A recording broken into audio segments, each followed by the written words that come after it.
Hoş geldin yengeç ve yükselen yengeç. Umarım iyisindir ve her şey yolundadır. Bu kez fincanımı senin niyetinle kapattım. Ocak 2026 kahve falı bakımını gerçekleştireceğiz. Fincanınızı açmadan hemen önce astrolojik kehanet destemizle karşınızda bulunmaktayız. Önce niyetinize kartlar seçeceğiz ve akabinde fincanınızı yorumlayacağız sevgili yengeçler. Bakalım Ocak 2026 niyetiyle kartlarım sizlere hangi mesajları getiriyor? Hemen şöyle kartlarınızı seçelim sevgili yengeçler. İlk kartınız boğa enerjisiyle geliyor sevgili yengeç burçları. Tabii bu kartın hani boğa olarak gelmesi, ben yengecim neden boğa geldi gibi değil. Bu deste biraz diğer destelerden farklı yorumlanmakta. Yani burada aslında destenin size getirdiği mesaj şu sevgili yengeçler. Bu dönem hayatınızda daha çok böyle temeli sağlam şeyler istiyorsunuz. Daha sağlam duygular. Ocak 2026 için daha sağlam adımlar. Hani net bir şeyler istediğiniz bir ayın içinde olacaksınız. Şimdiki ana odaklanıyor ve kendimi dengeliyorum diyor bu kartınızın mesajı. Duygusal değil, gerçekçi kararlar, maddi ve manevi güven arayışları Ocak 2026'da karşınıza çıkacak der. Sizleri yoran değil, sizlere kök saldıran ne? İşte tam bu soruya cevap arayacağınız bir ay olacak. Sahiplenme duygunuz artacak. Bu ay her zamankinden daha çok böyle bir şeyleri kontrol etmek ya da bir şeyleri daha fazla sahiplenmek gibi duygular açığa çıkabilir. Ama aynı zamanda da tahammülünüzün azalacağı bir ayın içerisine gireceğinizden de bahseder. Hemen bir diğer kartınıza bakalım sevgili yengeçler ve kartınız Neptün retrosu olarak geliyor. Yanılgılara karşı koyuyorum diyor. Bu kartın da size söylemek istediği aslında tam olarak şu. Burada kritik bir mesaj var. Bu dönem kendinize yalan söyleme döneminiz kapanıyor. Kendi gerçekliğinizle yüzleşeceğiniz bir ay oluyor Ocak 2026. Özellikle aşk ve umut konularıyla alakalı. Daha çok gerçekliğe de çağırıyor bu kartın mesajı sizleri. Burada bir fark ediş var. Ben bunu böyle sanmıştım ama gerçek başka diyeceğiniz süreçlerden bahsediyorum tam olarak. Bu kart evet hayal kırıklığı gibi görünür ama aslında uyanışın kartıdır sevgili yengeçler. Hadi diğer kartınızı da açalım bakalım. 8. evden geliyor kartınız. Birleşmeden önceki geçiş dönemini kabul ediyorum der kart. Burada daha çok böyle işin derinleştiği yerdeyiz de diyebilirim. Bitmesi gereken bağlar, karmik ilişkiler, gizli kalan duygular, psikolojik dönüşüm. Ocak 2026'da sana bir kişiyle enerjik bir bağı e, koparabilir diyebilirim. Ya da çok derin bir itiraf duyabilirsin. Bu kart genelde şunu söyler. İlişki ya da bir konu dönüşecek ya da bitecek sevgili yengeç. Bunun ortası yok. Çünkü bu ay sen hayatında daha net şeyler istiyorsun. Daha sahiplenici bir ayın içerisindesin. Senin için arada olan yani gri'nin bu ay hayatında yeri yok. Sen ya siyahsın ya beyazsın. Netlik istiyorsun. O yüzden bu ay hayatında bir şey netleşmiyorsa bitecek. Ya da o zoraki de olsa netleşecek. Senin bu ay en büyük mesajın bu. Hemen son kartına bakalım sevgili yengeç ve güneş enerjisiyle geliyor. Varlığımın temelindeki enerji kendini gösteriyor diyor. Çok güzel, güneş kartı ışıktır, aydınlanmaktır. Ve final kartın aslında çok net olarak geldi. Gerçeklerin ortaya çıkacağı, rahatlama gelecek, içsel ferahlığın olacağı bir aydan bahsediyorum. Bir şeylere iyi ki de böyle olmuş diyeceğim bir ay. Ocak 2026 senin için. Kendini suçlamayı bırakacağın bir ay, gücünü yeniden ele alacağın ve hayat enerjinin özellikle Ocak ayının sonlarına doğru yeniden geleceğinden bahsediyor. Sen bu ay hiçbir şey kaybetmiyorsun sevgili yengeç. Sen aslında yanlış bir hayali bırakıp gerçek bir huzuru seçiyorsun der kartlarım sana. O yüzden Ocak 2026 senin için bitiş değil, bir uyanışın olacağından bahseder. Hadi istersen bir de fincanına bakalım sevgili Yengeç Burcu. Çünkü kartlar tam olarak ne dedi ya da kimden bahsetti ve ne zaman nasıl gibi konuları muhtemel ki fincanından öğreneceğiz. Yengeç ve yükselen yengeç, sen bu fincan senin için açılıyor. Niyetin niyetim olsun sevgili yengeç. Neyse halin çıksın falında diyelim. Evet. Şimdi kısa bir zaman önce çok böyle bir duygu patlaması yaşadığını düşünüyorum. Zaten bu fincanı ilk açtığımda da gördüğüm bir şey vardı ki fincanı kaldırırken bak buraya damlacıklar döküldü. Sen de şöyle görürsen hemen tam şu kısımda çok yakınlaştırdığımız için almadı ama tam buralara böyle fincanı kaldırırken damlacıklar döküldü. Zaten şu dış kısımda da sevgili yengeç bak bir kahve telvesinin dışa atılışı var. Yani bu aslında bana çok net bir şey söylüyor. Hemen ondan sana bahsedeceğim. Çünkü şöyle alalım bir. Evet. Şimdi bazı şeyler dışarıdan çok küçük gibi görünüyor ama aslında senin içinde böyle birikiyor. Ve birikiyor sonunda da çok büyük duygulara dönüşüyor sevgili yengeç. İçten içe böyle biriktirdiğin bir şeylerin olduğunu düşünüyorum. O yüzden bu fincanın dış kısmındaki tortu da taşan bir sabrı anlatıyor.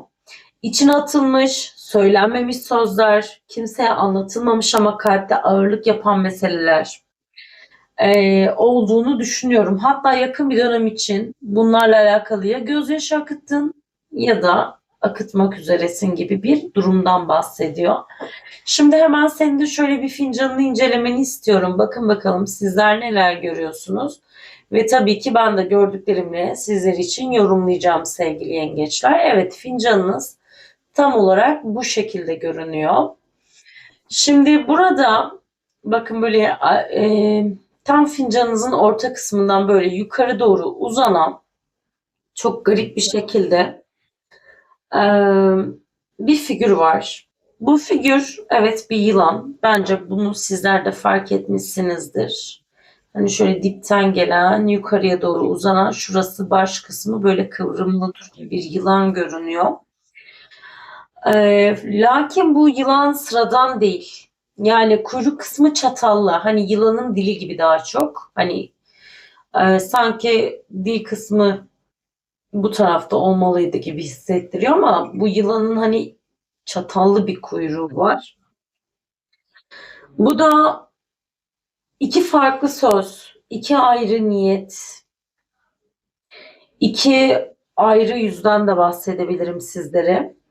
Birileri konuşmuş ama herkes her şeyi doğru söylememiş. Bir söz var ki söylenirken başka, hissedilirken bambaşka. Bu yılan aslında bana şunu anlatıyor sevgili yengeç. Duyduğun her şeye kimden duyarsan duy. Bu en yakının da olabilir, en sevdiğin de olabilir, en uzağındaki de olabilir bilemiyorum. Ama e, duyduğun her şeye inanma. Söylenmeyenlere kulak ver diyor aslında burada gördüğüm bu figür sana. Bu yılanın hemen böyle sol alt tarafında şurada bir fok balığı var dipte, solda altta. Tam olarak şurada görünüyor sevgili yengeç. Bu fok balığı da beni aslında duygulandıran bir figür. Çünkü sessiz kalan tarafı anlatır. Kırılmasına rağmen susan, hissettiği halde belli etmeyen ama içten içe her şeyi bilen birinden bahseder. Bu fincanda biri var ki çok konuşmuyor ama çok şey anlatıyor sevgili yengeç. Hemen buraya baktığımda çok fazla tabii ki insansız süliyetleriniz var. Bu ay çok fazla ikili konuşmalar, yüzleşmeler, hesaplaşmaların olacağı bir ay da olacak. Ama en çok dikkatimi çeken buradaki şöyle arka arkaya duran iki insan silüeti. İkisi de böyle aynı yöne doğru bakıyor. Biri daha geride, biri daha önde gibi hissettiğim suretler var.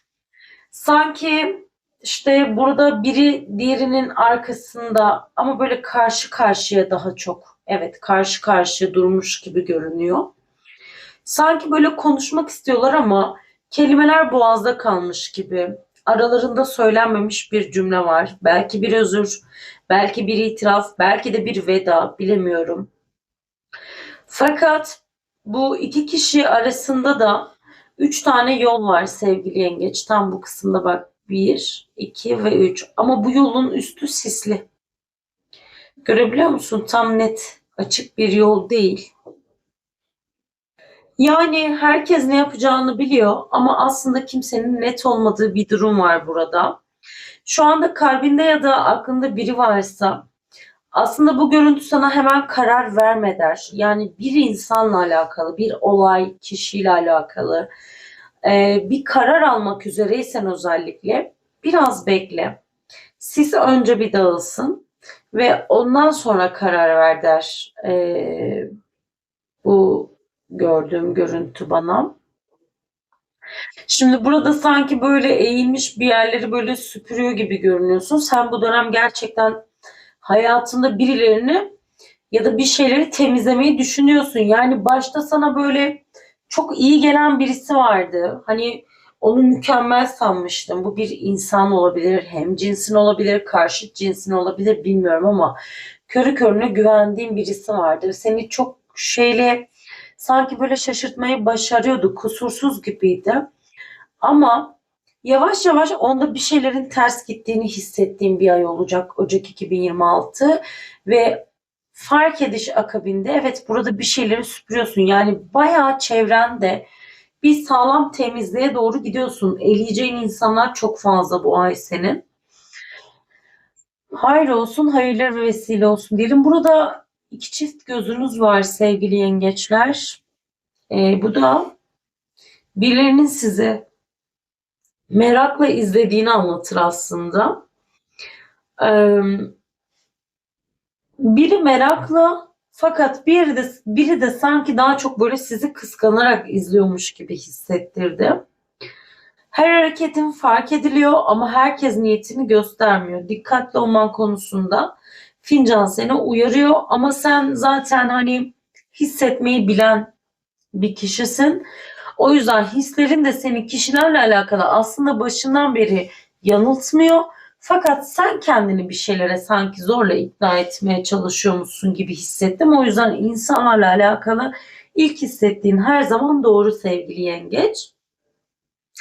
Şimdi burada da hemen gözüme çarpan bir şey vardı. Bakın burada bir tane 7 rakamınız var. Bu da daha çok hani kaderin devreye girdiği bir zamandan bahsediyor. Bir şey hayatınızda yedili vakitte zorlamadan kendiliğinden olacak. Ayın 7'si, 17'si, 27'si, 7 gün, 7 saat, 7 hafta, en geç 7 aylık bir süreç içerisinde. Hani böyle zorlanacağını düşündüğün bir şeyin aniden oluşacağından bahseder. Zorlanmayacaksın der. Ek olarak burada bir tane S harfiniz var sevgili yengeçler. Bir tane S harfiniz çıkmış. Bu bir isim olabilir, bir yer olabilir ya da kalbinizde özel bir yere sahip bir harf de olabilir. Ve 3 rakamınız var, A harfiniz var. Ama 3 rakamı çok güçlü. Çünkü 3 gün, 3 haftaya da 3 adımdan bahsediyor. Bu süreç tamamlanmadan hayatında bu üçlü vakitteki süreç tamamlanmadan hayatında hiçbir şeyin netleşmeyeceğinden de bahsediyor. Ve Bu fincanın aslında bana hissettirdiği şey ne biliyor musun? Kimsenin acele etmesine gerek yok. Sessiz kalan, sabreden, kalbini koruyan tarafın kazanacağı bir ayın içerisinde olacaksın. Hayır olsun, hayırlara vesile olsun diyelim. Hadi dilersen şöyle hemen tabağına da bir bakalım sevgili yengeç. Bakalım tabağın bize neler gösterecek.